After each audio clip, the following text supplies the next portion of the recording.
बिस्मिल्लाहिर्रहमानिर्रहीम। स्टूडेंट्स अस्सलाम वालेकुम। हम पढ़ रहे हैं first year physics in board chapter 4 motion in 2 dimensions और आज है हमारा लेक्चर नंबर 3। आज इसमें पढ़ेंगे हम रेंज ऑफ द प्रोजेक्टाइल। इससे पहले हम क्या पढ़ चुके हैं? Total time of flight and maximum height of the projectile. तो इस टॉपिक में इस लेक्चर में हम डिस्कस करेंगे कि रेंज ऑफ द प्रोजेक्टाइल क्या होती है। अब ये देखिए, सबसे पहले हम इसकी डेफिनेशन देख लेते हैं रेंज ऑफ द प्रोजेक्टाइल की। It is the horizontal distance covered by the projectile, it is denoted by R. ठीक है, हमने देखा है, आप ये देखिए कि ये जो है आपके पास, ठीक है, कोई चीज़ है, कोई प्रोजेक्टाइल है जिसको हम थ्रो कर रहे हैं एक एंगल से। एंगल है थीटा और इसकी इनिशियल वेलोसिटी है v0। ठीक है, तो प्रोजेक्टाइल जो है फिर इस तरह से, ठीक है, मूव कर रहा है। ठीक है, हमें पता है इसकी 2 डायमेंशनल मोशन होती है under the force of gravity.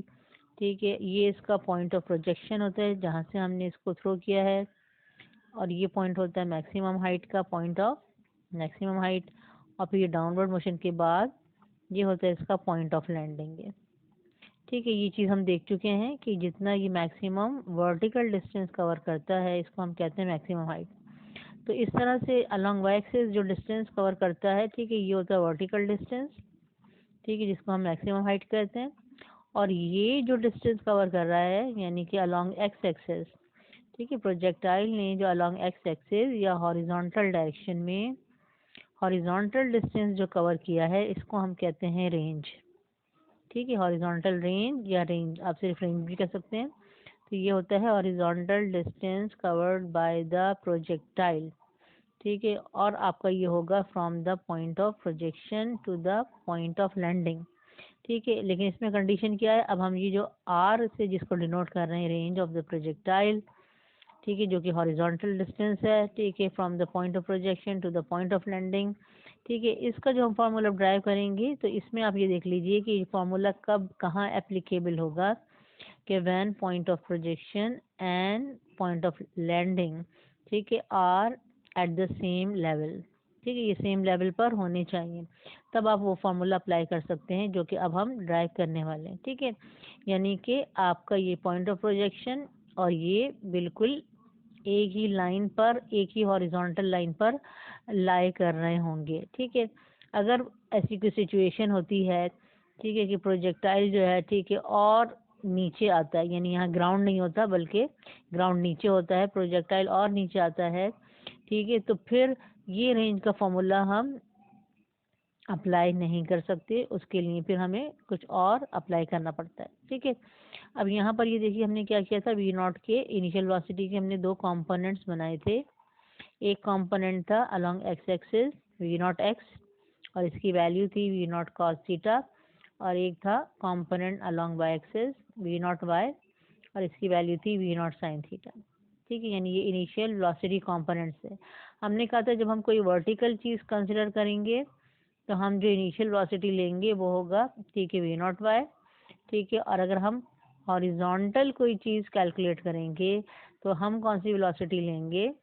ठीक है, जो अलोंग एक्स एक्सिस है यानी v0 x। ठीक है, तो यहाँ पर अब हम जो वेलोसिटी ले रहे हैं, ठीक है, वो हॉरिजॉन्टल डायरेक्शन की वेलोसिटी है और वो है v0 x। ठीक है, ये लेंगे हम, यानी v0 x का मतलब है v0 cos थीटा लेंगे। और हॉरिजॉन्टल डायरेक्शन में हमने देखा था कि कोई फोर्स प्रोजेक्टाइल पर अप्लाई नहीं हो रही है। ठीक है, वर्टिकल डायरेक्शन में कौन सी फोर्स अप्लाई हो रही थी? Force of gravity. ठीक है, और उसकी वजह से, ठीक है, क्या होता है, वर्टिकल कंपोनेंट जो है वो चेंज होता है। ठीक है, और एक्सेलरेशन प्रोड्यूस होता है, एक्सेलरेशन ड्यू टू ग्रेविटी। ठीक है, यानी वर्टिकल कंपोनेंट जो है डिक्रीज होता है, यहाँ पे 0 हो जाता है, और फिर जब नीचे आती है तो ये इंक्रीज होता है, यहाँ मैक्सिमम होता है। लेकिन horizontal component of velocity through out the motion, ठीक है, यहाँ पॉइंट पे, इस पॉइंट पे, इस पॉइंट पे, इस पॉइंट पे, हर पॉइंट पर horizontal component of velocity change नहीं होता, यानी उसकी वैल्यू यही रहती है v0 cos थीटा ये। ठीक है, तो अब horizontal component of velocity change नहीं होता क्योंकि हॉरिजॉन्टल डायरेक्शन में कोई फोर्स अप्लाई नहीं हो रही है। तो अगर फोर्स अप्लाई नहीं हो रही है और वेलोसिटी चेंज नहीं हो रही है हॉरिजॉन्टली, इसका मतलब है हॉरिजॉन्टल डायरेक्शन में एक्सेलरेशन 0 होगा, ठीक है, यानी a इज 0।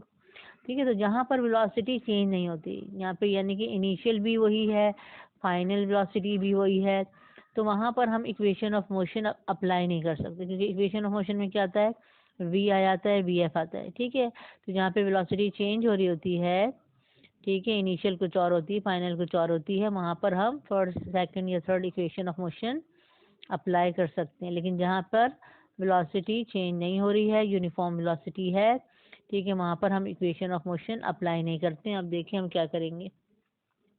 तो हमें जो है इसका फॉर्मूला ड्राइव करना है। ये आपके पास डिस्टेंस है, हॉरिजॉन्टल डिस्टेंस। तो इसमें भी हम पहले डाटा बनाएंगे और फिर हम उसके अकॉर्डिंग, ठीक है, इक्वेशन यूज़ करेंगे। तो यहाँ पे अब देखिए हमारा डाटा बन रहा है। देखिए यहाँ पे मैंने वी आई वी एफ नहीं लिखा, क्योंकि वेलोसिटी इज़ कांस्टेंट। जैसे हमने इसमें चैप्टर 3 में एक न्यूमेरिकल किया था, ठीक है, बस और कार का। तो बस मूव कर रही थी कांस्टेंट वेलोसिटी से, तो हमने उसको फिर क्या किया था, वी से रिप्रेजेंट किया था, और हमने कौन सी इक्वेशन यूज़ की थी उसके लिए, बस के लिए, S is equal to V T. ठीक है, तो यहाँ पर भी, ठीक है, हॉरिजॉन्टल डायरेक्शन में प्रोजेक्टाइल यूनिफॉर्म वेलोसिटी से मूव कर रहा है, और वो वेलोसिटी उसकी वी नॉट एक्स है, यानी वी नॉट कॉस थीटा। तो हम इसको वी से रिप्रेजेंट करेंगे, ठीक है, वी आई वी एफ नहीं लेंगे। ठीक है, अब टाइम कितना लिया इसने, ठीक है, इस पूरा रेंज को कवर करने में, यानी कि इस पॉइंट से पॉइंट ऑफ, ठीक है, प्रोजेक्शन से पॉइंट ऑफ लैंडिंग तक आने में कितना टाइम लिया, तो ये होगा पूरा टाइम, यानी ये होगा टोटल टाइम ऑफ फ्लाइट। तो हम यहाँ पे लेंगे टोटल टाइम ऑफ फ्लाइट। इसको हमने रिप्रेजेंट किया था कैपिटल टी से, फॉर्मूला इसका आया था 2v0 sin theta upon g. और डिस्टेंस हम कैलकुलेट करने जा रहे हैं, वो है हॉरिजॉन्टल डिस्टेंस आर। ठीक है, ये हमें मालूम करना है, यानी इसका फॉर्मूला बनाना है। और हॉरिजॉन्टल डायरेक्शन में एक्सेलरेशन 0 है। ठीक है, तब इन तीनों से देखें कौन सी इक्वेशन बनेगी। ठीक है, यहाँ पे इक्वेशन ऑफ मोशन अब तो आप अप्लाई नहीं कर सकते, यहाँ बनेगी S is equal to V T. तो हम S is equal to V T apply करेंगे। और रीज़न मैंने आपको बताया है कि because the projectile moves with uniform velocity in horizontal direction. तो यहाँ पर अब हम वैल्यूज पुट कर देंगे एस की, वी की और टी की। तो देखिए एस क्या है हमारा, ठीक है, रेंज, और वी क्या है, वी नॉट एक्स, और टी क्या है, total time of flight. V naught x की वैल्यू हम देख चुके हैं, एक्स कॉम्पोनेंट है, वी नॉट कॉस थीटा। और टाइम भी हम देख चुके हैं, टोटल टाइम ऑफ फ्लाइट कितना होता है, 2v0 sine theta upon g.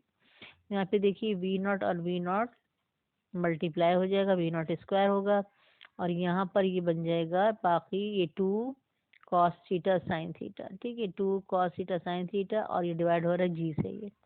ठीक है, अब ये फॉर्मूला हमारे पास आ गया ये। ठीक है, यानी अब मजीद इसकी सिंप्लीफिकेशन तो नहीं हो सकती, कोई कैंसिलेशन या मल्टीप्लिकेशन नहीं हो सकती। ठीक है, बात ये फार्मूला आ गई। यानी अगर आप ये फार्मूला भी लेते हैं और इसमें कोई वैल्यूज पुट कर देते हैं, तो आपका जो है रेंज कैलकुलेट हो जाएगी। यानी कि जो एंगल है उसकी वैल्यू पुट कर दें, जी की 9.8 पुट कर दें, और हम इनिशियल वेलोसिटी की वैल्यू पुट कर दें, तो रेंज हमारे पास आ जाएगी। लेकिन इसको थोड़ा सा आगे सिंप्लीफाई किया गया है, वो हम देख लेते हैं कि 2 कॉस थीटा और साइन थीटा को किस तरह से सिंप्लीफाई किया गया। तो यहाँ पर अब हम एक इसका रिलेशन देखते हैं, ट्रिग्नोमेट्रिक रिलेशन। ठीक है, साइन अल्फा प्लस बीटा। ठीक है, साइन अल्फा प्लस बीटा जो है किसके इक्वल होता है, sine alpha cos beta plus cos alpha sign beta. ठीक है, यानी अल्फा, ठीक है, ये नंबर 1 जो है इधर है आपके पास, ठीक है, एंगल इधर अल्फा, और दूसरा क्या है आपके पास, बीटा। ठीक है, तो इस तरह से आप जो है, ठीक है, इसको लिखेंगे। अब यहाँ पर अगर मैं ले लूँ अल्फा और beta is equal to theta, यानी अल्फा भी थीटा है और बीटा भी थीटा है, तो अब देखिए इस रिलेशन को अब हम कैसे लिखेंगे। यानी अल्फा की जगह भी हम पुट कर देंगे थीटा, और बीटा की जगह भी हम पुट कर देंगे थीटा। तो अब यहाँ पे अल्फा थीटा बीटा थीटा। ठीक है, अब यहाँ देखें sine theta cos theta sine theta. यहाँ पे क्या होगा, यहाँ पे थीटा और थीटा ऐड हो जाएगा, ये होगा 2 थीटा, ये बन जाएगा साइन 2 थीटा। यहाँ पे देखिए सेम टर्म्स आ रही हैं, साइन थीटा कॉस थीटा। ठीक है, sine theta cos theta multiply हो रहा है, आगे पीछे हो सकता है। ठीक है, तो यहाँ पर ये भी साइन थीटा कॉस थीटा, ये भी साइन थीटा, यानी दोनों को आप ऐड कर लेंगे, ये हो जाएगा 2 साइन थीटा कॉस थीटा। यानी इस रिलेशन से हमें, ठीक है, क्या चीज़, ठीक है, मिल रही है कि 2 साइन थीटा कॉस थीटा किसके इक्वल है, साइन 2 थीटा के। तो अब हम इसको रिप्लेस कर देंगे, इसको रिप्लेस कर देंगे किससे, इससे। तो हमारा फॉर्मूला क्या था, हमारा ये था, देखें 2 कॉस थीटा साइन थीटा, इसकी जगह अब हम लिखेंगे साइन 2 थीटा। तो ये देखिए रेंज का हमारे पास फॉर्मूला आता है V0² sin 2 थीटा अपॉन जी, यानी रेंज जो है डिपेंड कर रही है इनिशियल वेलोसिटी पर, ठीक है, और ये डायरेक्टली प्रोपोर्शनल है, यानी अगर वेलोसिटी ज़्यादा होगी प्रोजेक्टाइल की तो रेंज भी ज़्यादा होगी, ठीक है। और जी जो है, ठीक है, हम यहाँ पे कांस्टेंट ले रहे हैं तो जी 9.8, यानी इस पे हम देखेंगे कोई डिपेंडेंसी नहीं है क्योंकि हमने इसको कांस्टेंट मान लिया है।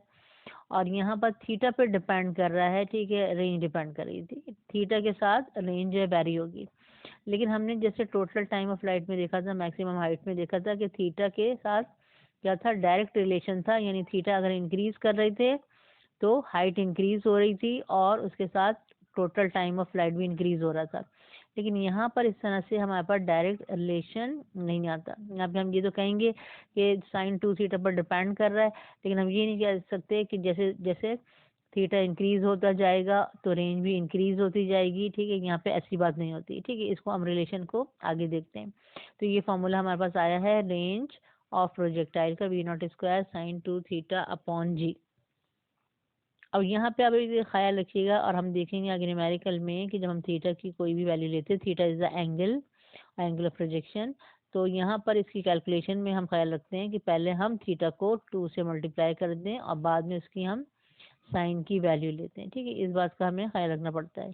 यहाँ पे देखें कि साइन और कॉस की मैं कुछ वैल्यूज ले रही हूँ, ठीक है, और वो जो है 3 मेन एंगल पर हम देख रहे हैं कि साइन की वैल्यू क्या होती है और कॉस की वैल्यू क्या होती है, ठीक है। वो 3 एंगल के हैं, 0 और 90 और 180। तो देखिए साइन 0 जो होता है वो आपको 0 देता है, ये जो है ये एंगल है और ये उसकी वैल्यू आ रही है, ठीक है। तो साइन 0 0, साइन 90 आपको क्या देता है, ठीक है, साइन 90 1 के इक्वल होता है, 1 होती है इसकी वैल्यू। और साइन 180 डिग्री, ठीक है, इसकी वैल्यू होती है 0, ठीक है। 0 को हम कहते हैं मिनिमम वैल्यू और 1 को हम कहते हैं मैक्सिमम वैल्यू, ठीक है। इस तरह से cos 0 हमें क्या देता है, cos 0 इज इक्वल टू 1, ठीक है, ये एंगल है, ये वैल्यू है। इस तरह से cos 90 किसके इक्वल होता है, ये 0 के इक्वल होता है, और cos 180 जो है ये -1 के इक्वल होता है, ठीक है। तो ये इसकी मिनिमम वैल्यू है और ये इसकी मैक्सिमम वैल्यू है ये। तो अब हमारे फॉर्मूले में जो है देखें क्या आ रहा है रेंज के, क्योंकि अब हम जो है इसकी डिपेंडेंसी देख रहे हैं, रेंज जो है वो थीटा पर किस तरह डिपेंड कर रही है, ठीक है। हमने कहा कि डायरेक्टली प्रोपोर्शनल तो नहीं है, किस तरह डिपेंड कर रही है अब हम देखेंगे। तो अब यहाँ पे हम ये देख रहे हैं कि इस फॉर्मूले में साइन आ रहा है और आगे हमने देखा कि साइन की मैक्सिमम वैल्यू क्या होती है, 1 होती है, और किस एंगल पर हमें ये देता है, 90 डिग्री पर ये हमें मैक्सिमम वैल्यू देता है ये, ठीक है। तो अगर अब हमें देखना है, ठीक है, अगर अब हमें देखना है कि मैक्सिमम रेंज क्या होगी, ठीक है, यानी किस एंगल पर हमें मैक्सिमम रेंज मिलेगी, यानी कि अगर आप किसी एक ख़ास वेलोसिटी से प्रोजेक्टाइल को थ्रो कर रहे हैं, ठीक है, और फिर आप एंगल को चेंज कर रहे हैं, यानी एंगल जो है आपने 20 डिग्री लिया, फिर 30, फिर 45, फिर 50, फिर 60, 70, 80, 90, तो आप देखेंगे किस एंगल पर आपको मैक्सिमम रेंज मिलती है, ठीक है। और यहाँ पे ये भी देख लें प्रोजेक्टाइल में कि प्रोजेक्टाइल में जो है हम कौन से 2 एंगल नहीं लेते हैं, ठीक है, हम 0 एंगल नहीं लेते और हम 90 डिग्री नहीं लेते हैं, ठीक है। यानी प्रोजेक्टाइल में जब आप किसी एंगल से प्रोजेक्टाइल को थ्रो करते हैं तो वो एंगल जो है 0 से बड़ा होना चाहिए और 90 डिग्री से कम होना चाहिए। क्यों, क्योंकि अगर आपने 0 डिग्री पे, ठीक है, थ्रो किया, इसका मतलब है कि आप इस तरह से उसको, ठीक है, ऑन द ग्राउंड जो है इस तरह से आप समझ लें कि रोल करवा रहे हैं, तो ये हॉरिजॉन्टल मूवमेंट हो जाएगी, ये 2 डायमेंशनल नहीं होगी, ये 1 डायमेंशनल होगी। इस तरह से अगर हम 90 डिग्री पर थ्रो करेंगे तो ये बिल्कुल वर्टिकल मोशन हो जाएगी और ये 1 डायमेंशनल मोशन हो जाएगी, ठीक है, ये 2 डायमेंशनल मोशन नहीं होगी। तो इसको हम कहते हैं कि प्रोजेक्टाइल में, ठीक है, प्रोजेक्टाइल मोशन में एंगल जो है वो 0 से ग्रेटर होना चाहिए और 90 से स्मॉलर होना चाहिए, यानी बिटवीन 0 एंड 90 एंगल होता है ये, ठीक, प्रोजेक्टाइल में। अब यहाँ पर हम मैक्सिमम रेंज देखेंगे किस एंगल पर हमें मैक्सिमम रेंज मिलती है और हम ये भी देखेंगे कि बाकी एंगल पर हमें क्या रेंज मिलती है। तो मैक्सिमम रेंज के लिए अब हम जो है, क्योंकि हम इस पे देख रहे हैं कि साइन पे किस तरह डिपेंड करता है, तो यहाँ पे फॉर्मूले में साइन आ रहा है, तो रेंज आपको मैक्सिमम जब मिलेगी जब साइन की वैल्यू जो है मैक्सिमम हो जाएगी, ठीक है, क्योंकि हमने वेलोसिटी को एक फिक्स वैल्यू दे दी, ठीक है, इसको हम वेलोसिटी को चेंज नहीं कर रहे हैं। तो हम देख रहे हैं मैक्सिमम रेंज हमें किस एंगल पर मिलती है, तो वहाँ मिलेगी जहाँ पर हमें साइन मैक्सिमम वैल्यू देगा। साइन हमें मैक्सिमम वैल्यू देता है, ठीक, किस पर, 90 डिग्री पर, और वो होती है 1। ठीक है। इसका मतलब है कि साइन की मैक्सिमम वैल्यू क्या होती है 1, ठीक है। और यहाँ पर अब हम देखें थीटा की वैल्यू मालूम करेंगे तो हम साइन को इधर ले जाएंगे, साइन इनवर्स हो जाएगा। साइन इनवर्स को जब आप देखेंगे कि 1, ठीक है, यानी कि आपका साइन जो है 1 वैल्यू किस एंगल पर देता है तो वो होती है 90 डिग्री। आप इसको कैलकुलेटर से भी देख सकते हैं, चेक कर सकते हैं। और साइन इनवर्स के लिए आपको क्या करना पड़ेगा, शिफ्ट देन साइन और उसके बाद आप लिख दें 1, ठीक है। तो ये आपके पास 90 डिग्री आंसर आ जाएगा ये। और इससे पहले अब हम देख चुके हैं कि यहाँ पर 1 वैल्यू किस एंगल पर मिलती है, 90 डिग्री पर। तो आप जो है ठीक है लिख सकते हैं। ये तीनों वैल्यूज हैं, आप याद कर लें तो ये आपको आगे भी बहुत जगह काम आएंगी। तो यहाँ पर हमने देखा साइन की वैल्यू 90 डिग्री पर है, मैक्सिमम वैल्यू 1। इसका मतलब है यहाँ पर अब 2 थीटा किसके इक्वल आ रहा है, 90 डिग्री के। तो थीटा जो कि एंगल ऑफ प्रोजेक्शन है वो किसके इक्वल होगा, तो यहाँ पर आप 2 लेके आ जाएंगे, डिवाइड करेंगे। तो theta is equal to 90 divided by 2, theta is equal to 45 degree. यानी मैक्सिमम रेंज के लिए एंगल ऑफ प्रोजेक्शन होना चाहिए 45 डिग्री। इसका मतलब है कि ठीक है मैक्सिमम इसके लिए रेंज के लिए देखें, इसमें 60 नहीं आया, इसमें 80 नहीं आया, इसमें 85 नहीं आया। इसका मतलब है कि बड़े एंगल से भी हमें मैक्सिमम रेंज नहीं मिलेगी, रेंज हमें कम मिलेगी। तो मैक्सिमम रेंज हमें किस में मिलती है, ओनली ठीक है ऑन 45 डिग्री। अब यहाँ पे देखिए कि रेंज का फॉर्मूला, मैक्सिमम रेंज का फॉर्मूला क्या हो जाएगा, ठीक है, ये रिड्यूस हो जाएगा। यहाँ पे अब हमें ये पता चल गया कि थीटा क्या होना चाहिए मैक्सिमम रेंज के लिए, 45 डिग्री। तो हम जो रेंज का फॉर्मूला है उसमें क्या करेंगे, थीटा की जगह 45 पुट कर देंगे, ठीक है। और यहाँ पे क्या था, साइन 2 थीटा, थीटा की जगह मैंने 45 पुट किया, 45 को अब 2 से मल्टीप्लाई करें, ठीक है, कितना आ जाएगा, 90 आ जाएगा। ये हो जाएगा sine 90 b naught square upon g, ठीक है। ये मैक्सिमम रेंज आ रही है, ठीक है। तो अब साइन 90 हमें पता है किसके इक्वल होता है, 1 के इक्वल होता है, ये हम देख चुके हैं। और 1 जब यहाँ पे आएगा तो 1 इससे मल्टीप्लाई होके ये आ जाएगा वी नॉट स्क्वायर, ठीक है, डिनोमिनेटर में जी। यानी मैक्सिमम रेंज का फॉर्मूला आ रहा है आपका वी नॉट स्क्वायर अपॉन जी। आप इस फॉर्मूले से मैक्सिमम रेंज कैलकुलेट कर सकते हैं। यानी अगर कोई ऐसा न्यूमेरिकल होगा जिसमें आपसे मैक्सिमम रेंज पूछी जा रही है तो वहाँ पर न्यूमेरिकल में एंगल की कोई ज़रूरत नहीं होगी, क्योंकि ये अंडरस्टूड है कि मैक्सिमम रेंज किस पर होती है, ठीक है, 45 डिग्री पर होती है। और मैक्सिमम रेंज के फॉर्मूले में अब देखें थीटा नहीं है, तो सिर्फ आपको क्या चाहिए होगा मैक्सिमम रेंज के लिए, इनिशियल वेलोसिटी। अगर इनिशियल वेलोसिटी गिवन है तो यहाँ वैल्यू पुट करके स्क्वायर करेंगे, जी से डिवाइड कर देंगे 9.8 से, मैक्सिमम रेंज आ जाएगी। तो मैक्सिमम रेंज आ रही है we naught square upon G. हमें यहाँ से ये पता चलता है कि we get maximum range at 45 degree, ठीक है। एक बात ये, अब यहाँ पे आप ये देखिए फिगर में कि एक प्रोजेक्टाइल है जिसकी हमने एक वेलोसिटी जो फिक्स कर दी, यानी कि यहाँ पे हम ले रहे हैं 30 मीटर पर सेकंड, ये इसकी इनिशियल वेलोसिटी है, ठीक है। पहले इस प्रोजेक्टाइल को इस वेलोसिटी से यानी 30 मीटर पर सेकंड से थ्रो किया इस एंगल पर, ठीक है, यानी ये एंगल कौन सा है, 30 डिग्री, ठीक है। 30 डिग्री पर ये थ्रो किया तो ये क्या होगा, ये इसका समझ लें कि मैक्सिमम हाइट कम होगी और इस तरह का इसका एक पाथ बनेगा, यानी ये ट्रेजेक्ट्री कहते हैं पाथ को, ये ट्रेजेक्ट्री जो है इसकी क्या होगी, लो होगी। तो ये इसका समझ लें यहाँ पे आके स्ट्राइक कर रहा है, ये है पॉइंट ऑफ लैंडिंग। तो रेंज क्या है, ठीक है, रेंज है यहाँ से यहाँ तक का डिस्टेंस, यानी हमें नंबर नज़र आ रहा है, ठीक है, यहाँ मीटर में ये लिखा हुआ है। तो ये है 80 मीटर हमारे पास रेंज आ रही है, ठीक है, प्रोजेक्टाइल की।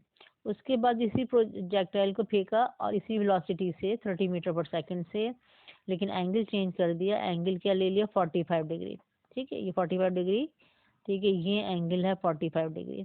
तो जब यहाँ पर इस तरह से 45 डिग्री पे फेंका तो देखें यहाँ पे आके इसने ग्राउंड से स्ट्राइक किया, इसका मतलब है क्या है कि यहाँ पे रेंज इंक्रीज हुई है, कितनी हो गई, ठीक है, नियरली समझ लें कि ये 90, 80 और 100 के बीच में, ठीक है, ये 90 मीटर जो है रेंज हो गई है, यानी कि इससे 80 से ज़्यादा हो गई है। उसके बाद और एंगल इंक्रीज किया, यानी अब किस एंगल से थ्रो किया, ठीक है, 60 डिग्री, लेकिन वेलोसिटी उतनी ही रखी, कितनी, 30 मीटर पर सेकंड। वेलोसिटी चेंज नहीं कर रहे हैं, सिर्फ एंगल का इफेक्ट देख रहे हैं, किस एंगल पर हमें मैक्सिमम रेंज मिलती है। तो अब एंगल और इंक्रीज करने से रेंज इंक्रीज नहीं हो रही है, ठीक है। क्या हो रहा है, देखें, मैक्सिमम हाइट इंक्रीज हो रही है, यानी कि ये जो ट्रेजेक्ट्री है, ठीक है, ये हाई ट्रेजेक्ट्री बन रही है, ठीक है, यानी कि प्रोजेक्टाइल बहुत ज़्यादा ऊंचाई तक जा रहा है। और जब प्रोजेक्टाइल की हाई ट्रेजेक्ट्री होती है तो उसमें क्या होता है, दो चीज़ें ज़्यादा होती हैं, एक तो मैक्सिमम हाइट भी ज़्यादा होती है और दूसरा इसको टाइम भी ज़्यादा लगता है, इसका टोटल टाइम ऑफ फ्लाइट ज़्यादा होता है ये, ठीक है, हाई ट्रेजेक्ट्री में, जबकि लो ट्रेजेक्ट्री में इसकी हाइट भी कम होती है और इसमें टाइम भी कम लगता है, यानी इसका टोटल टाइम ऑफ फ्लाइट ठीक है कम होता है ये। ठीक है, अब यहाँ पर ये देखें कि 60 डिग्री पर थ्रो करने पर क्या हुआ कि हाइट तो इसकी ज़्यादा हो गई, टोटल टाइम ऑफ फ्लाइट भी ज़्यादा हो गया, लेकिन रेंज ज़्यादा नहीं हुई, ये यहाँ पे आके स्ट्राइक कर रही है, यानी रेंज कितनी आ रही है इसकी 80 मीटर। ठीक है, तो हमने ये देखा कि 45 डिग्री से अगर आप कम करेंगे एंगल तब भी आपको ठीक है रेंज कम मिलेगी, यानी 45 डिग्री पर अगर 90 मीटर मिल रही है तो 45 डिग्री के अलावा किसी भी और एंगल पर अगर प्रोजेक्टाइल थ्रो किया जाएगा तो 90 से कम रेंज आएगी। जैसे हमने देखा 30 पे भी 80 आ रही है और 45 से जब इंक्रीज किया एंगल तो 60 डिग्री पर भी रेंज कितनी आ रही है 80 आ रही है। तो यहाँ पर ये चीज़ प्रूव हो रही है, क्या प्रूव हो रही है कि 45 डिग्री पर हमें मैक्सिमम रेंज मिलती है। ठीक है, अब एक चीज़ यहाँ पे और नज़र आ रही है ये कि 30 डिग्री पर भी 80 मिल रही है रेंज और 60 डिग्री पर भी हमें रेंज कितनी मिल रही है 80 मीटर मिल रही है। इसका मतलब है कि दो एंगल पर हमें सेम रेंज मिल रही है। ठीक है, वो दो कौन से एंगल हैं 30 डिग्री और 60 डिग्री।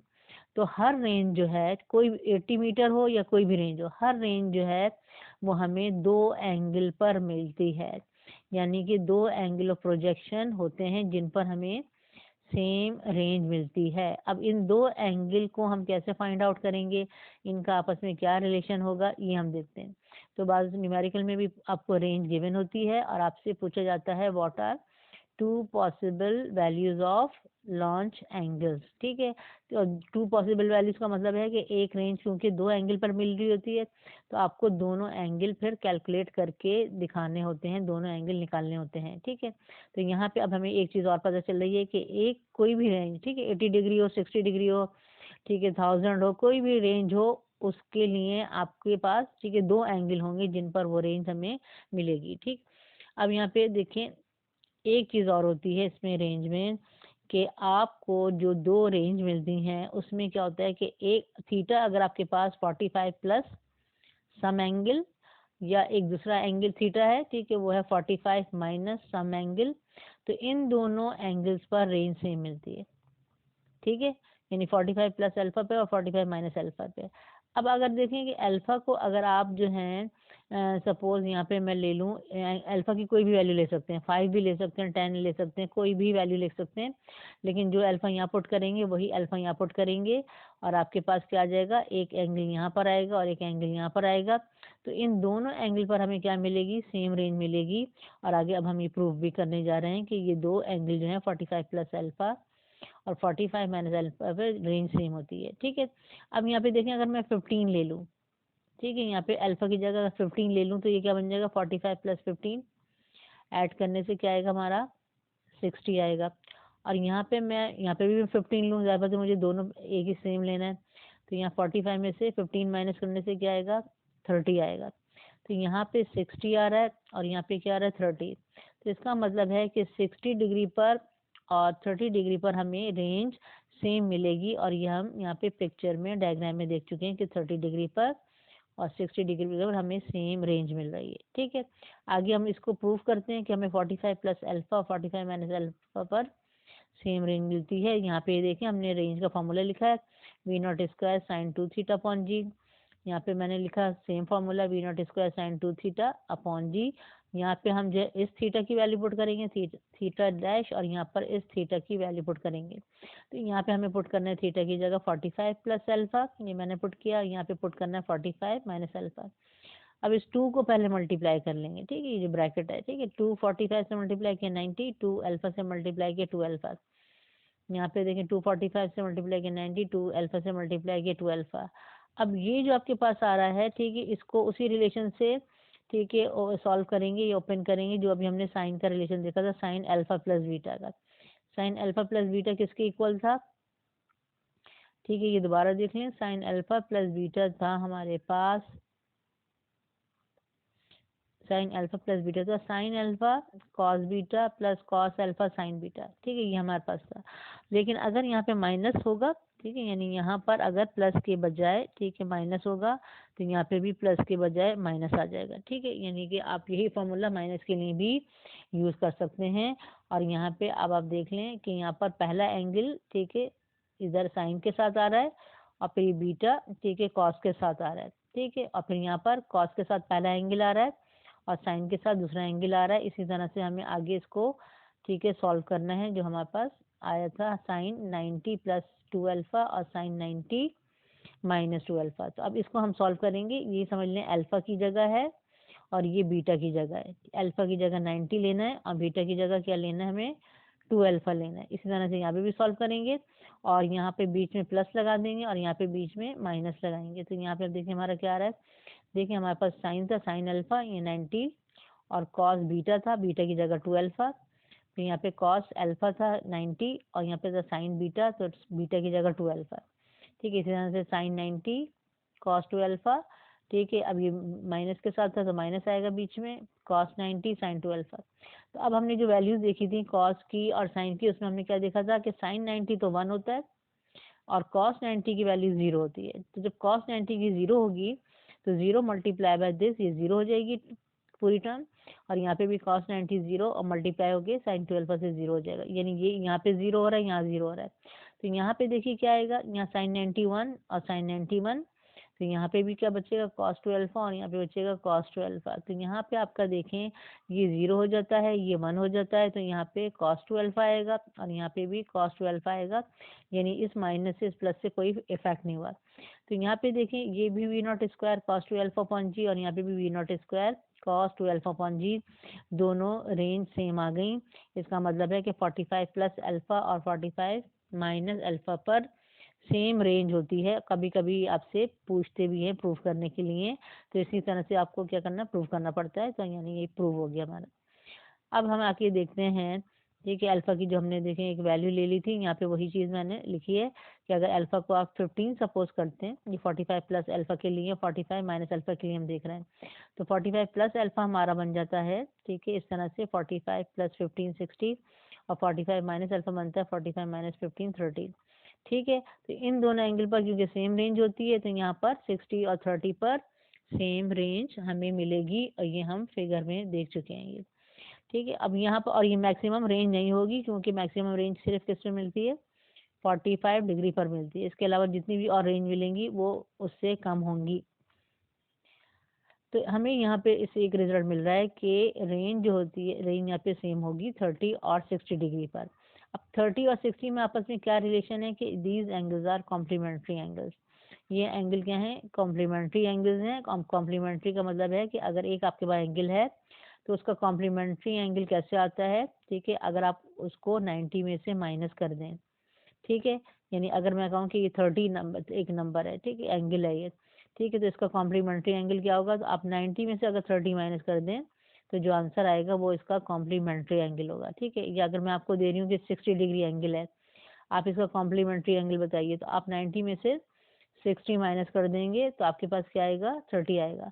तो जिन दो एंगल पर रेंज सेम होती है वो होते हैं कॉम्प्लीमेंट्री एंगल्स, ठीक है। यानी अगर आपको एक एंगल पता है तो दूसरा एंगल जिस पर सेम रेंज आएगी वो आप कैसे निकालेंगे, वो 90 माइनस करके निकाल सकते हैं, ठीक है। अब हम यहाँ पे ये देख रहे हैं कि अगर एक एंगल 30 डिग्री है तो दूसरा एंगल जिस पर सेम रेंज हमें मिलेगी वो कैसे हम कैलकुलेट करेंगे, उसको थीटा डैश से रिप्रेजेंट करेंगे, वो होगा 90 माइनस थीटा, ठीक है। थीटा हमारा 30 है, यहाँ पे मैंने 30 पुट किया, 90 में से 30 माइनस किया, कितना है 60। इसका मतलब है कि 30 पे और 60 पर सेम रेंज मिलेगी। यहाँ पे हमारा एक और रिजल्ट सामने आ रहा है कि range is same for theta and 90 minus theta, ठीक है। पहले हमने क्या देखा था, 45 प्लस अल्फा और 45 माइनस अल्फा पर, ठीक है, सेम रेंज मिलती है। और यहाँ पे हम देख रहे हैं कि थीटा और 90 माइनस थीटा पर हमें सेम रेंज मिलती है। तो यहाँ पर न्यूमेरिकल के लिए ये रिलेशन इंपॉर्टेंट है, थीटा और 90 माइनस थीटा, क्योंकि जब हम न्यूमेरिकल में आप एंगल कैलकुलेट करेंगे, टू पॉसिबल एंगल्स, ठीक है। तो उसमें आपके पास जब आप सॉल्व करेंगे तो एक एंगल आएगा, दोनों नहीं आ जाएंगे, ठीक है। अब जो भी आपके पास एक एंगल आएगा आप उसमें से आप क्या करेंगे, उसको 90 में से माइनस करेंगे तो फिर दूसरा एंगल भी आ जाएगा, और आप बताएंगे कि इन दोनों एंगल्स पर ये रेंज हमें मिलेगी, जो भी गिवन रेंज होगी, ठीक है, 300 मीटर, 500 मीटर, ठीक है, वो आपका एंगल का आंसर होगा। तो यहाँ पर आप देखें कि हम एक और एग्जाम्पल देख रहे हैं कि the range of a projectile, the range of a projectile अगर 100 मीटर है और किस एंगल पर है, 20 डिग्री पर, ठीक है। हमने किसी प्रोजेक्टाइल को थ्रो किया है और एंगल रखा 20 डिग्री, ठीक है, और रेंज हमें मिल रही है 100 मीटर। अब ये पूछना what is the other possible angle for the same range, तो दूसरा कौन सा एंगल होगा जिस पर हमें ये सेम रेंज मिलेगी, ठीक है, 100 मीटर। तो अब यहाँ पे देखिए हम दूसरा एंगल कैसे कैलकुलेट करेंगे, हमें थीटा गिवन है 20, तो हम दूसरा एंगल करेंगे 90 माइनस थीटा, ठीक है। थीटा डैश क्या होगा, 90 माइनस थीटा, थीटा की जगह मैंने 20 पुट किया, ठीक है, 90 माइनस 20 70। इसका मतलब है कि 100 मीटर की जो रेंज है वो आपको किस किस में मिलेगी, 20 पे भी मिलेगी और 70 पर भी मिलेगी, ठीक है। तो इस तरह से हमारे पास आ गया, और ये देखें कॉम्प्लीमेंट्री एंगल है, अगर 90 में से 20 माइनस करेंगे तो 70 आ जाएगा, और 90 में से 70 माइनस करेंगे तो ये 20 आ जाएगा। दोनों एक दूसरे के कॉम्प्लीमेंट्री एंगल्स हैं, तो हमने ये देखा कि दोनों एंगल्स पर हमें सेम रेंज मिलती है। इस तरह से ये एमसीक्यूज में भी आपसे पूछा जाता है ये। तो यहाँ पे अब हमने देखा, और यहाँ पे आगे हम न्यूमेरिकल्स भी इसके सॉल्व करेंगे, तो ये चीज़ आपको और क्लियर हो जाएगी। और नेक्स्ट लेक्चर में इंशाल्लाह हम देखेंगे सेकंड केस ऑफ प्रोजेक्टाइल, और किसी भी पॉइंट पर अगर हमें वेलोसिटी कैलकुलेट करनी हो, ठीक है, प्रोजेक्टाइल की, तो उसको हम कैसे कैलकुलेट करेंगे, ठीक है। अभी तो हमने इनिशियल कंपोनेंट देखे थे, V naught cos theta, V naught sine theta, लेकिन इस इनिशियल वेलोसिटी के अलावा किसी और पॉइंट पर अगर हमें वेलोसिटी कैलकुलेट करनी हो, यानी कि वी एक्स और वी वाई, तो उसका फॉर्मूला क्या होगा, उसकी कैलकुलेशन क्या होगी, वो इंशाल्लाह नेक्स्ट लेक्चर में हम देखेंगे।